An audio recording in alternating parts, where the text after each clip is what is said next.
welcome to the ASAP Africa webinar series 2025. My name is Daffy London. I am co-host of this amazing webinar series. We've had some incredible speakers so far on so many subject matters, from VFX to storytelling for kids to AI. It's been amazing, and one of the highlights, I'm sure, is going to be today. It's a thrill and an honor, as always, to be talking with Ed Hooks today. And I would like to say that we're kind of old mates now by this point.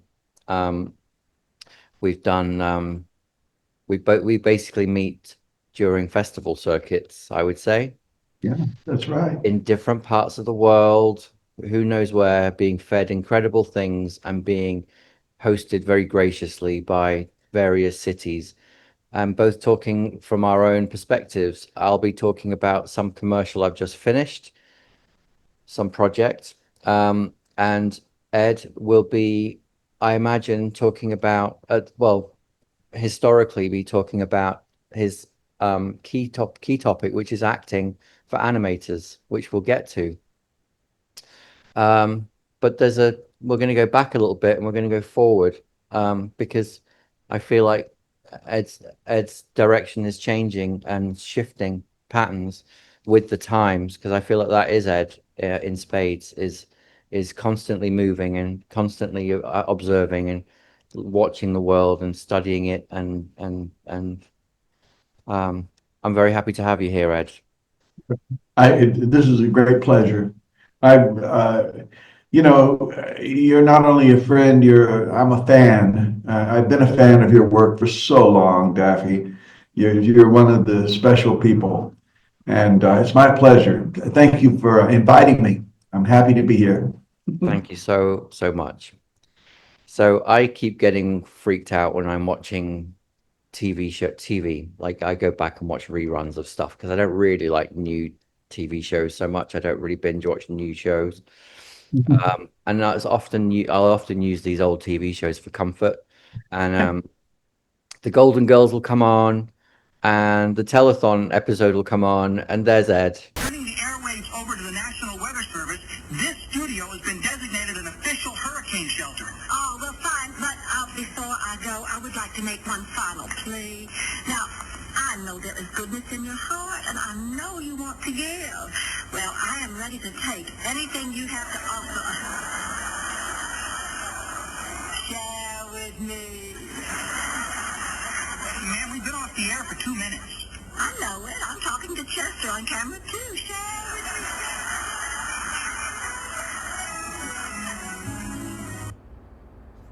Acting in the show, Yeah.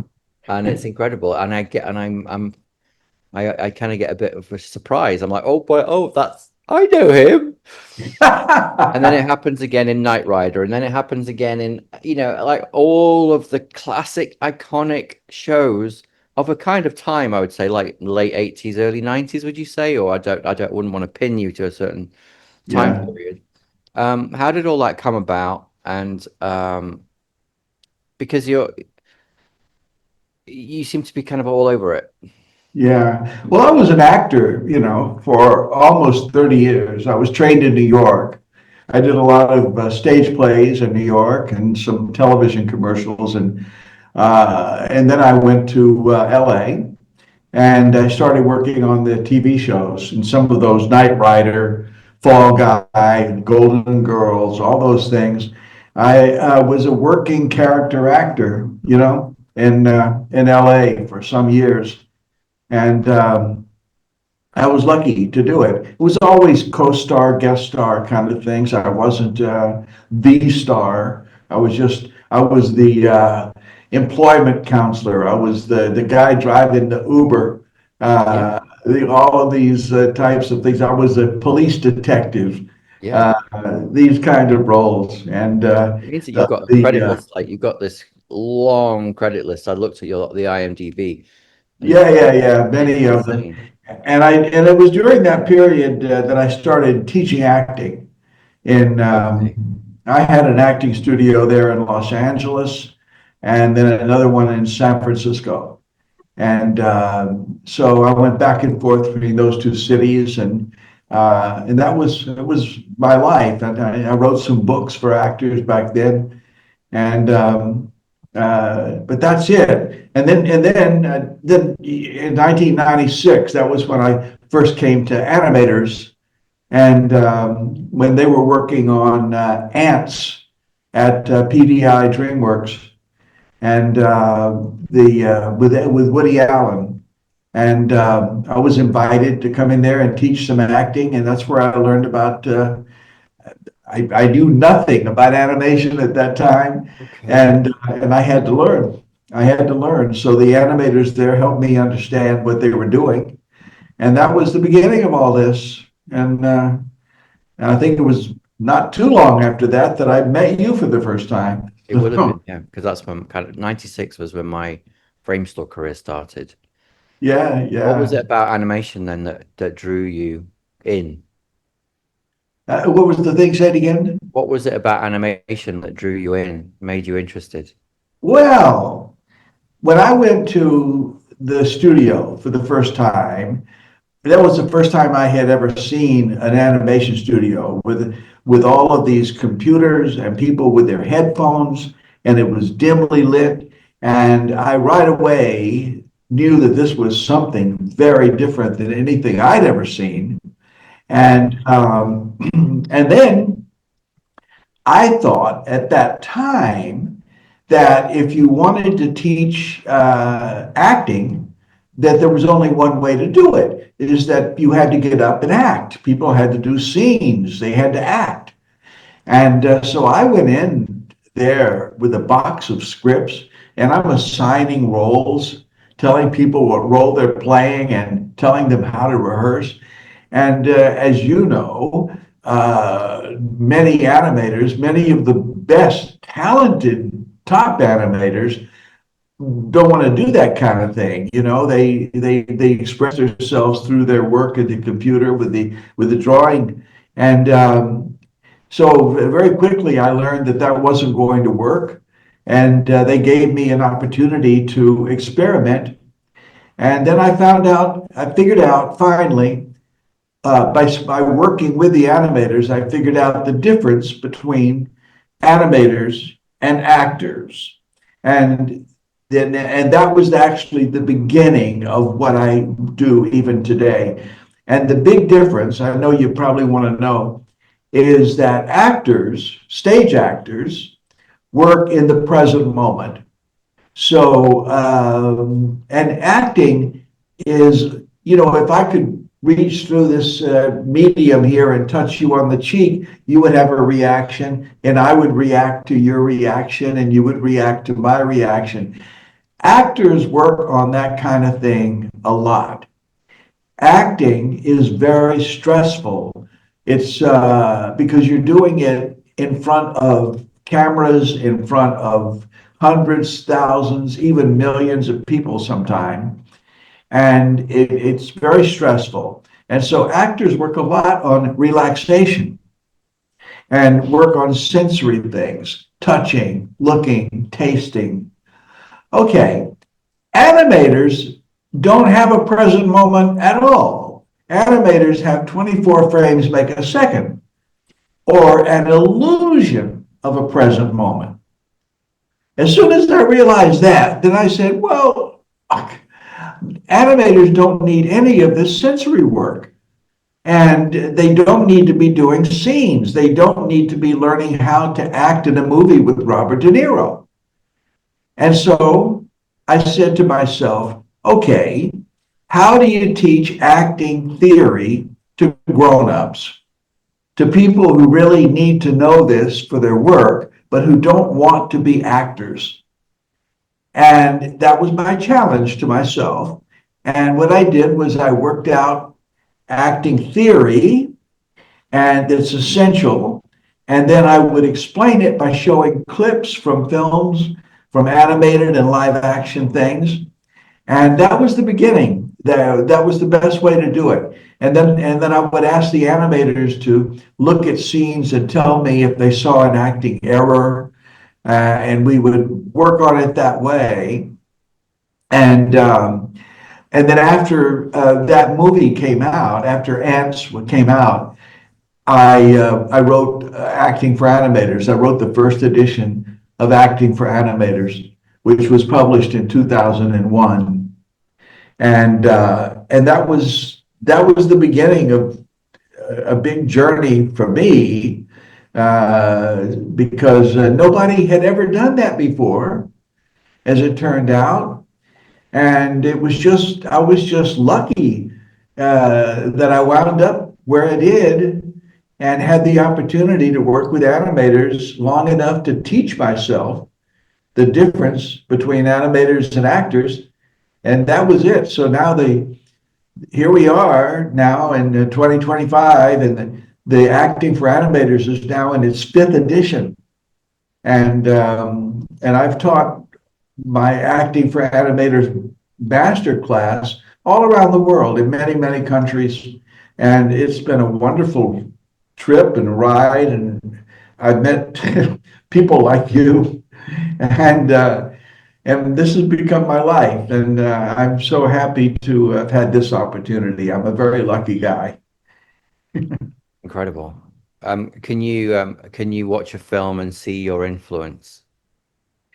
In a lot of cases, I can. I get emails from people and they'll tell me, because they've studied with me somewhere, they'll say, I worked on the scene with the camel.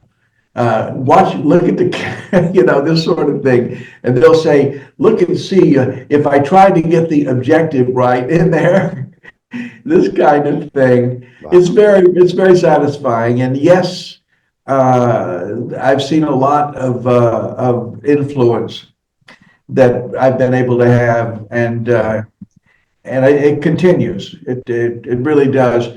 And now everything is changing in the industry, as you know, and where the entire industry is in a state of transition. And so there's all new opportunities for animators, especially international. I mean, I'm really excited about this because we're talking about Africa, and boy, what a good time it is for Africa to be doing this. And so What specifically makes you I continue to be very lucky. And I'm happy to work with new people. what specifically makes you say that with regards to Africa? Africa has been coming along for some time. I've been watching online, in the social media. I see animators from Africa and showing each other work. Every now and again, I've chimed in and given some notes when I've seen things on there, Right. and notes of performance. It's, Hollywood had I want to say, a hold on all of the animation production in the world, pretty much, except for Japan. And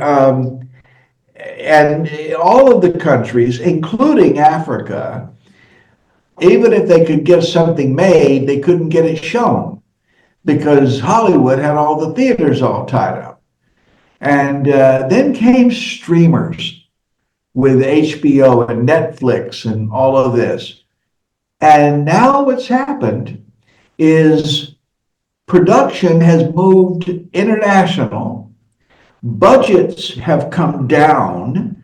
In Hollywood, they're still spending $200 million on one movie, US dollars. But we have now a situation where a movie like Flow, which came from Latvia, and cost only $3 million, won the Academy Award Using for free best animated feature, and a movie with no dialogue and all animals, the animated animals. this is what we're dealing with now. Yeah. Someone in Africa, they can make films now that stand side by side with oh, we have police here in Lisbon, I think. Oh, we can't hear them. Yeah. I'm in Lisbon, by the way. Lisbon, Okay. Portugal is where I am. You moved to Lisbon, what, 8 years ago, was it? 12? Yeah, Eight. we've been here 8 years. Mm. We moved from, my wife and I moved from Los Angeles to Lisbon 8 years ago. Did you just, And some like romance that you had, like you fell in love with the city, decided that you had to live here? yeah, well, I had traveled a lot, around the world. And it just got to be, we didn't have anything really holding us in Los Angeles. And we both of us really enjoy international work and international people and the cultures. And so I knew that I didn't want to be cold. That was how it all started. And so we looked at Italy and Central America and Asia. We looked all around, and this was Europe. Has a wonderful culture, and Portugal is a very good place to be. Portugal is an interesting country because they had a revolution in 1974. And before that, the country was under kings and dictators.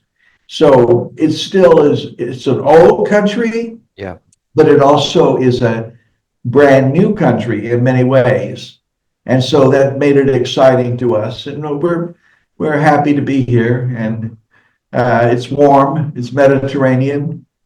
Uh, yeah, so we did move, and but it's a wonderful time for international animators, for storytellers, and you now are no longer in a position to where you've got to go get a job at Disney or get a job at Pixar. If you do, fine, but it used to be that was about the only thing that you could do. Yeah. It's not so anymore. Is not so. In fact, many films are actually made with the animators, the workers, remote. They're not even, they have virtual studios now. Used to be you had to have a physical studio. Now you can coordinate it all online in the internet. It's really, I can't tell you how excited I am for new people right now to the opportunities in animation. This is your time. Yeah. In terms of your journey, we're going to get to a different topic in a second, but the fifth edition of Acting for Animators versus the first, what kind of things have changed within the editions? Like what's been added to it? Has it been an expansion of your audience, or is it an expansion of the concept? Here's the thing is that animation, remember those early animators, the Disney animators, the nine old men, they didn't have any official training. They were just geniuses. Mm-hmm. All of them. They were self-taught. And it's amazing what they did, what they accomplished. But we know so much more now about acting and how it works than they did. They set up a thing where they would show how characters felt, right? They would say, show a character's happy, show a character's sad, this type of thing. Well, we know now that emotion itself is not actable. Emotion tends to lead to action. In other words, like we all have the emotion fear, but if you feel fear, you'll tend to do something about it. You'll confront what is making you afraid. Maybe you'll run away you'll do something. Acting is doing.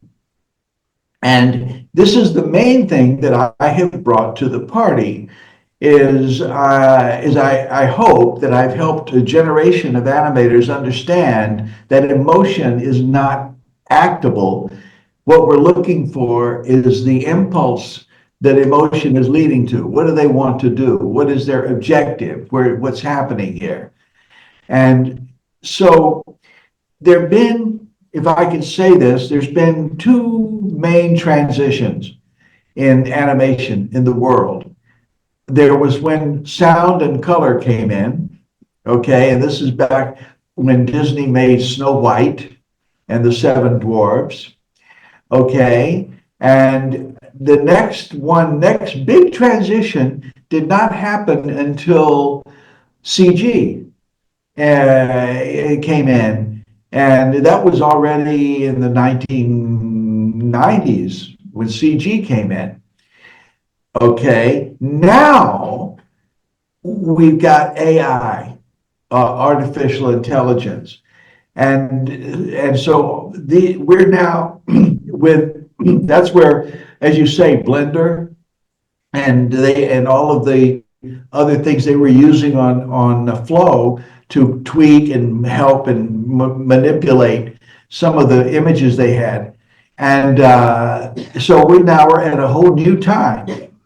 And what I have brought to the party, I hope, is an understanding that animators are really storytellers. Your art form is animation, but your larger function, your larger job is that you're a storyteller and you're talking to the tribe. And people watch movies, they watch them because they're looking to learn survival skills. They're looking to, you know what a story is, Daffy? I really like this, that a story is really just gossip. If you think about it, when cavemen were sitting around a campfire, the first cavemen, somebody would say, "Did you hear about Ugg? You know, he went off chasing the dinosaur and he didn't come back." "Oh, really? What happened to him?" "A story." Then you got a story. Right. Story about Ugg and the dinosaur. Well, That's what we're still doing. It's well, all, also, I mean, part of gossip is to embellish. I don't know if you do this, but I've got stories that I'll tell about something that will have happened 20 years ago that has evolved now, so that when I tell the story, it's perfectly placed for when I know I'm going to get a good laugh. yeah, yeah, I know the punchline. I know when to hit that bit, that bit of my story. But I'm sure it's a completely different reality to the event that actually happened, then, yeah, because yeah, you embellish, don't you? Naturally, I think. yeah, yeah, yeah. It's stories, and it's really, again, we're talking about here in the animators and the animation industry in Africa. And boy, the world wants to hear stories about Africa and how all of this will fit into the world at large. And this is what a great opportunity to be doing this Yeah, right now. But you're storytellers. And so this is the transitions that we have come through. We're in the third transition now, I think. yeah, And also, as I mentioned earlier, Hollywood, the big studios, Disney and all of them, they used to control everything. And this now just simply is not the case anymore. You can no, have virtual studios. You and eight of your friends who are good animators can get together and make a movie and then go try to sell it to Netflix. I mean, you can do this now. And so it's such an exciting time to be starting out a career as an animator. So, have you dabbled with with AI much? Have you played around with it? And if I so, had in what a form? little, yeah, I have a little bit. And it's the intro. I have been involved with it some in trying to train AI. I would like to do more with this. What's interesting about acting and AI is if you're a CG animator and you're working with a character, you can tell the character to do this and the character does it, right?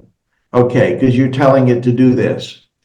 All right, with AI, you have a character and you don't give them direct directions that way. You'll tell them what you want to see, and then they will go into the internet and come back and show you something. And it's like a live actor. It's in a way. They'll come back and show you something, and you look at what they got, and then you can say to it in typing, you can say to it or talk to it, say, well, no, I think I would like more trees. I'd like more trees, and maybe if you could have it be the fall rather than the summer. And then they'll go out into the internet and bring you something else with it. So you direct it and you train AI agents in a different way than working with regular CG animation. Right. It's Yeah. different. It's I'm less, still it's less, learning. you're less able to control it, I feel. Because the issue Yeah, that I will have with what you just described, because that's how I feel. I feel like I'm directing people on set when I'm prompting. yeah. But the issue is that what will happen is two or three prompts down, you'll start seeing the actor wearing pajamas with trees on it. Mhm. It'll start forgetting that there was an actor at all and do a whole thing about trees. So it tends to forget, it tends to get muddled. So Yeah. I mean, I'm often in a constant state of sort of cleansing and refreshing and copy Mhm. pasting the best bits that it did and saying, and then almost sort of starting a new bot altogether, saying, an old bot did this, got a bit muddled. I'm starting with you, starting fresh. Hi, this is what, this is where we're at. Yeah. Help me go forward. Yeah, yeah, yeah. It's a whole, it requires, working with AI requires a new skill set, but it's a related skill set. It's similar to what you've been doing, but there are differences. It's a wonderful tool, I think, AI. Yeah. And what we're talking about this, by the way, it actually, I believe that AI, I think it's a bad name for it. Hmm. They call it artificial intelligence, but it really isn't intelligent like a human. You read these stories about AI is going to take over the world, and it's not. It can't. It cannot think like humans. When you and me, have an intentional consciousness. Humans do. So I'm speaking to you right now, and I have an intention. AI doesn't have that. It never will. It can only go out and get information and then put it together in a different formulation of some kind and present it. AI will never be able to tell you, for example, whether a sunset is beautiful. It'll never be able to tell you if the acting in the scene is really strong or not. It's dependent upon you to know these things.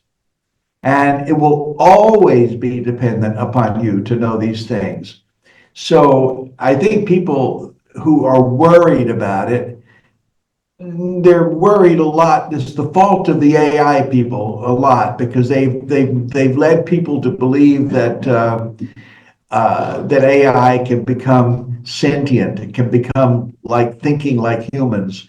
And I just don't think so. I think it's a tool, and it's a powerful tool. And you're going to have people who can misuse it. They can do bad things with it if they want to. But we have to watch out for people. The technology itself is just technology. Yeah. it's nothing more than a powerful tool. And animators today, I mean, especially right there in Africa where they're just coming up, grab a hold of this and use it as a tool because this will really help you make a whole movie. Well, I believe What you it's can do how with it. I believe it's how you use it, and Yeah, I'm trying to implement a series of principles and ethics that people can adopt or not. But in terms of my teaching, I will yeah. be making sure that we do not say, give me this in the style of that, feed it a Mhm. picture of someone else's art and say, come up with something similar. That will never happen. Yeah, Um, it's really interesting that you say that it doesn't know that a sunset's beautiful because I yeah, test it a lot. Um, I often get a new version of a chat GPT and send it an old document that I've created, with an old chat GPT bot, um, yeah, saying, what do you think of it? And it will very astutely, with very good taste, because almost yeah, everything I produce is beautiful. I'm just kidding. It will give me a really um, profound understanding of the work and that I've done, and it will reference incredible things. Like it will say, there's a certain Sunset Boulevardness to the smoke that you've got coming through the, uh, through the air. There's, this is obviously a very, it's giving me references. I'm not explaining it very well at all. It gives yeah, really interesting references, and it gives me a really good understanding that it thinks the image is good. yeah, I've never found it to be negative, but I have found it to be basic. I've fed it different I fed it another document where there isn't, where, it's pretty artless, and it's given me a quite an artless response. It's been as polite as possible, it's mhm. like the most polite person in the room. It would never say anything bad. And I kind of feel like I get duped because I don't know. Um, I get really carried away with ChatGPT. I'm very polite, and we end up on this like adventure together creating something, and we come out. I actually sometimes leave ChatGPT for a couple of days, don't need it, have an issue going, well, I need to fix this problem. Oh i can oh i can go and have a chat with, and I get quite excited. I feel myself getting quite excited that I'm going to go and chat with ChatGPT, which I Yeah, never expected to do when I first saw it, which is, it's like, because all you have is a prompt. It's like, yeah, hello, I am ChatGPT, how can I help you today? So that I used to treat it like Google for the longest time because I didn't realize. In fact, what happened was I wrote a little paragraph about how my enthusiasm going to Namibia. It was a quote for the ASAP website. And it was, yeah, I can't believe I'm going to do this and teach 3D and AI and all of these things. And I wanted ChatGPT to make it sound a bit more professional. But I forgot to ask it to do that. So all it got was the statement. So it was, from ChatGPT's perspective, it was me starting a chat like, dude, I'm doing this thing. So it res so it responded, dude, sounds amazing. How is it going to work? How are you structuring it? What software are you going to use? How are you, how are you going to teach something like AI, which is a minefield? And it's like, your AI. It's weird that you're asking, and it turned into a really interesting conversation. The first one I've had, because I didn't yeah, really know it was there for that. Um, and I said, now we've had this quite interesting chat. Could you now give me the document that I was going to ask you for at the very beginning, yeah. this new understanding from the chat? And everything that it wrote was perfect. Ah, So it's like, I think that the more you invest in it knowing who you are, um, the more you can get out of it. yeah, I think you're right. You see, that's the way. And see, you're a pioneer with this. Is what you're doing. What you just described. This is new. You're finding your way, and there's nobody has done this before, and you're figuring it out for the first time. 20 years from now, people will know they'll know all this. But Yeah. I agree with you. When you first start dealing with it, it's really surprising. I want to say surprising because you can actually converse with it in a way, and you're not used to doing that. If you have like Google search or something, you can't talk with it. You can't. But with AI, you can actually carry on a conversation, and it'll tell you things.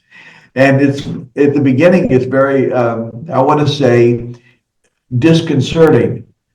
Uh, and I remember the first time that I had a conversation with AI.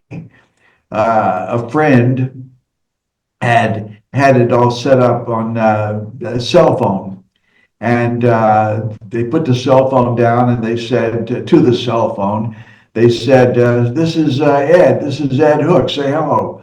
And the cell phone said, "Oh, hello, Ed. How are you?" And I began to have a conversation with the cell phone. And it was just talking with me about my background and where have you been and all of this.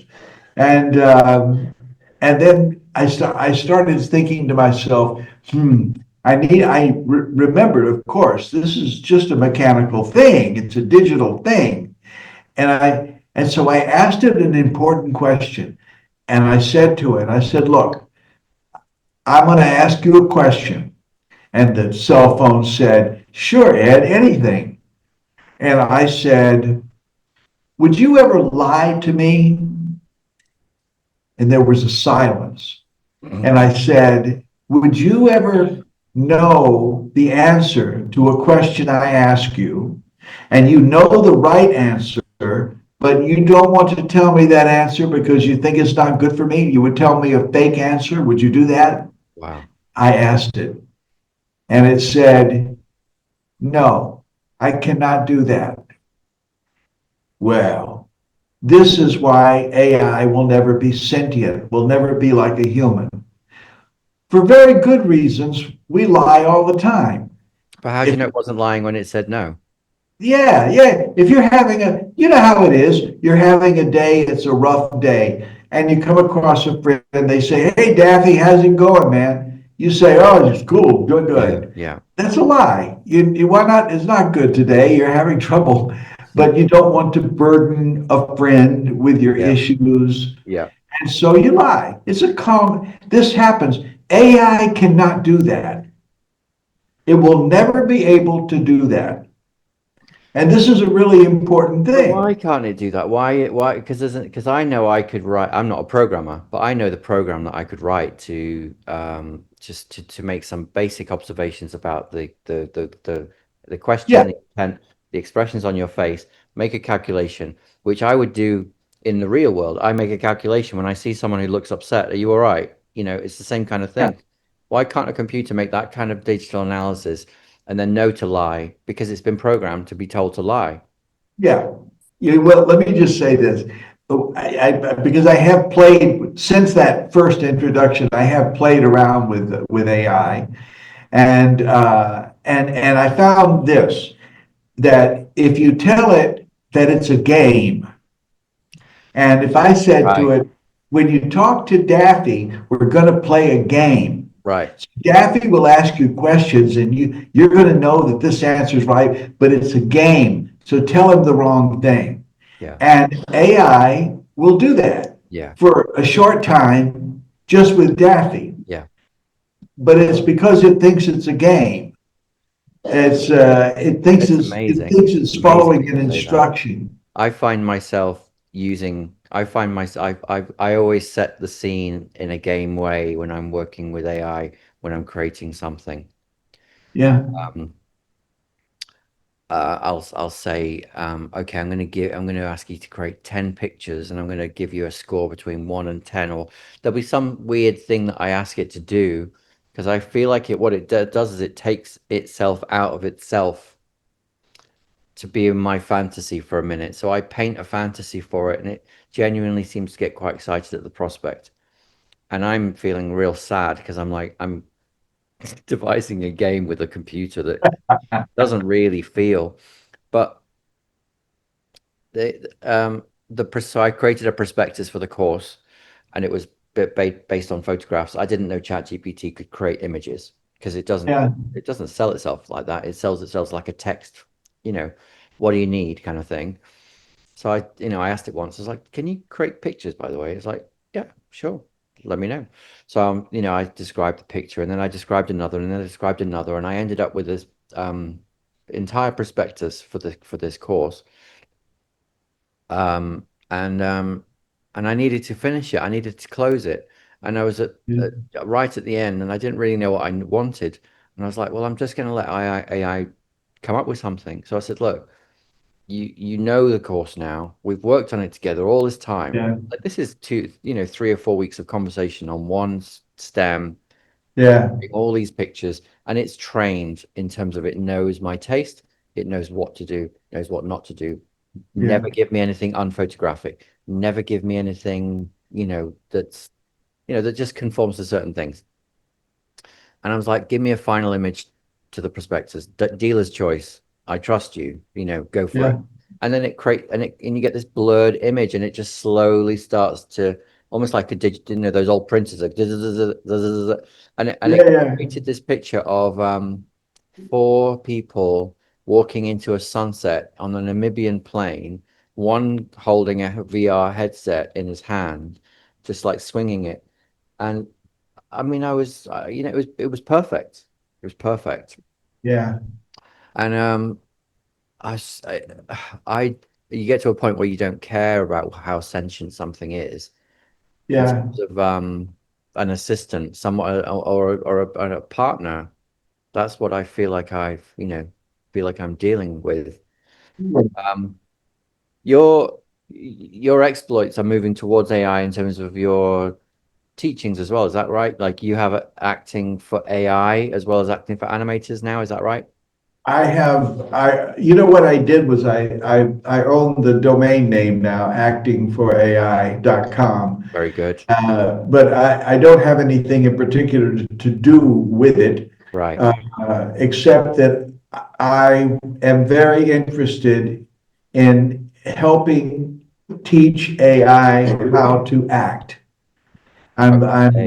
For me, this is the next horizon, Yeah. and I am myself just learning. Okay, but the more that I do it, I keep talking to people that have companies and operations that they're doing, and I'm trying to work with these people, and we'll see.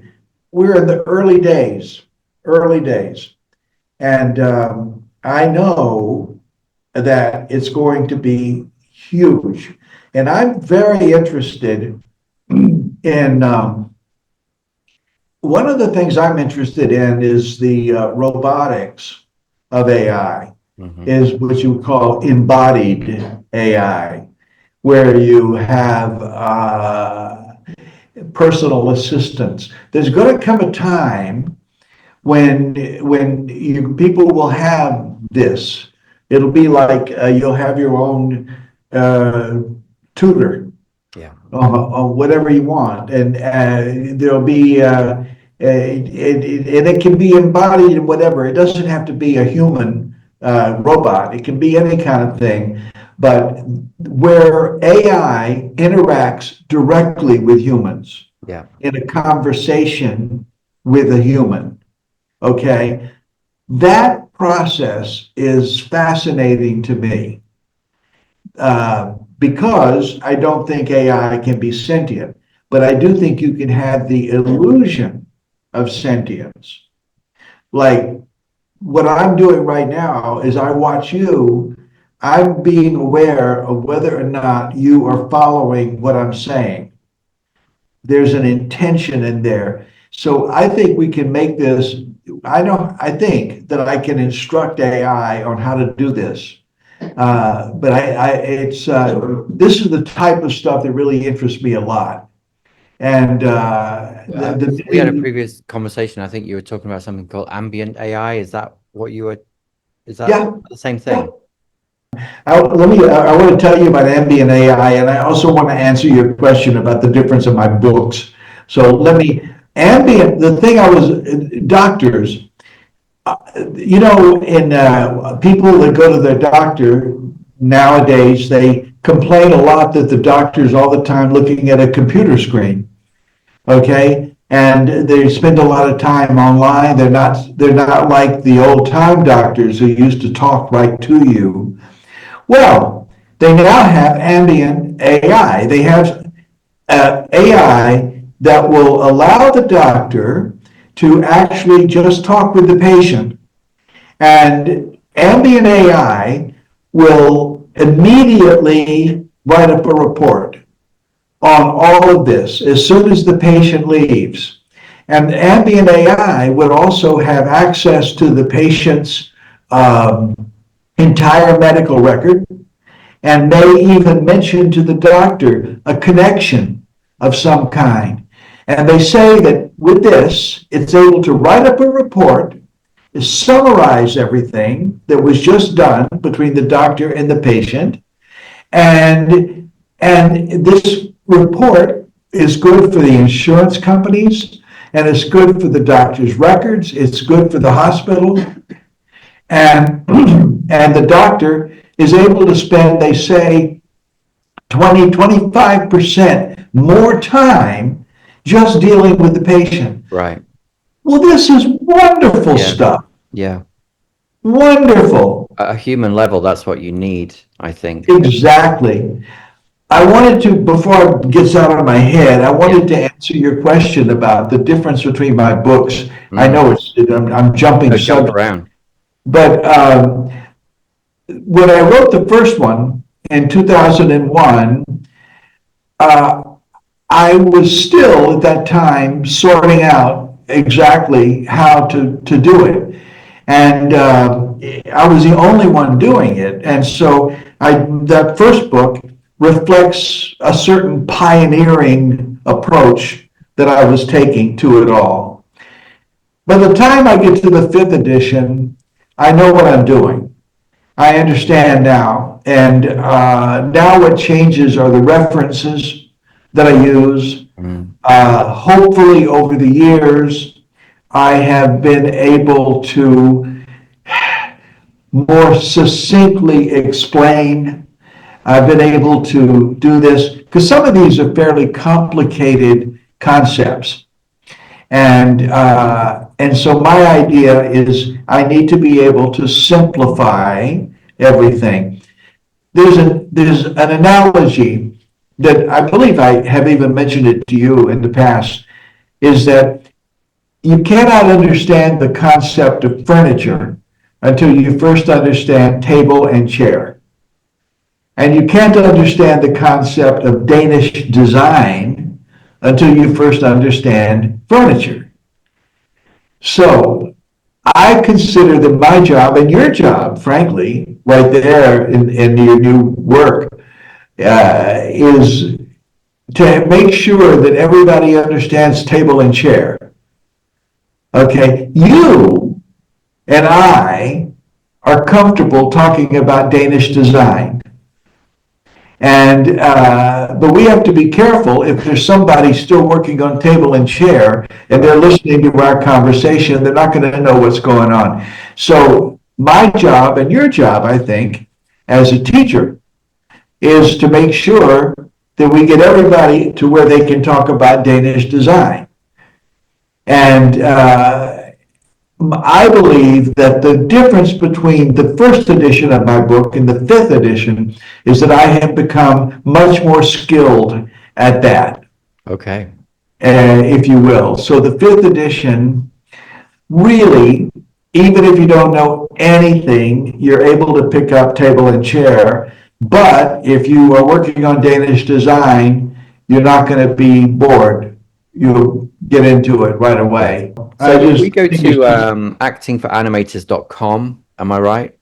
Yes, acting for, well, Can people buy your book there? edhooks.com. There is, excuse me, there is actingforanimators.com, but I'm Ed Hooks at edhooks.com. Okay. It's as simple as that. I have a website. edhooks.com. All right. And, but people can find your book. Yeah, well, the best place to get the book is the publisher is Routledge, Routledge, Okay. Routledge, We'll and put a they're in link up London. in the description for you. Yeah, but Routledge, if you go to, just put it in, type in Routledge, Ed Hooks, acting for animators, it'll come right up. Okay. And they are a better place to get the book even than Amazon because they'll ship the book free Okay. anywhere in the world.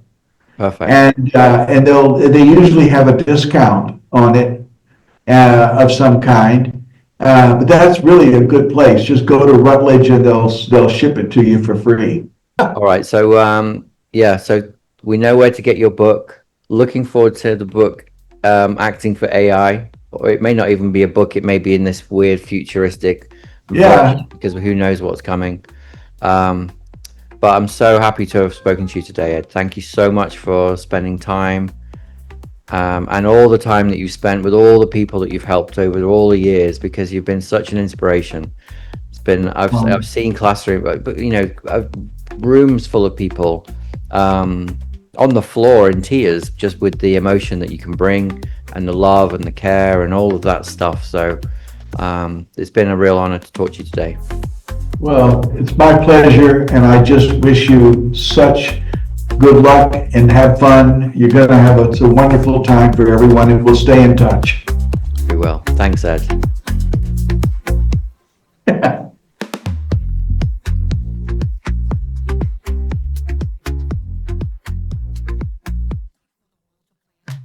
God.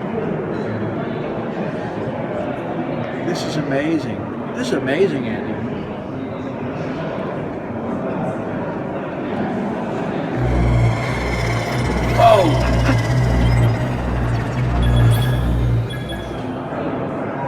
Look at this.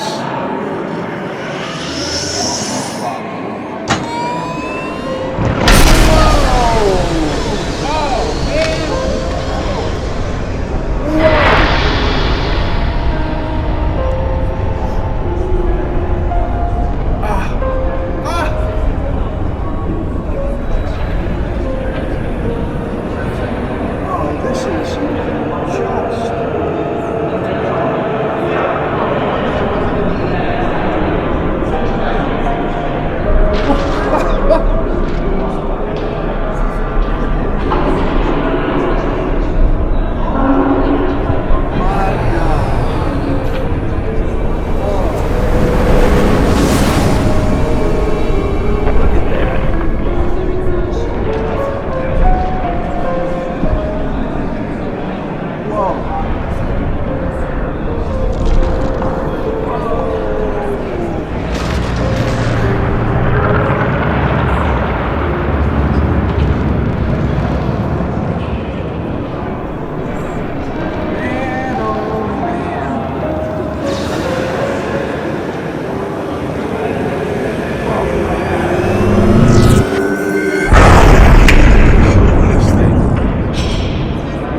All done?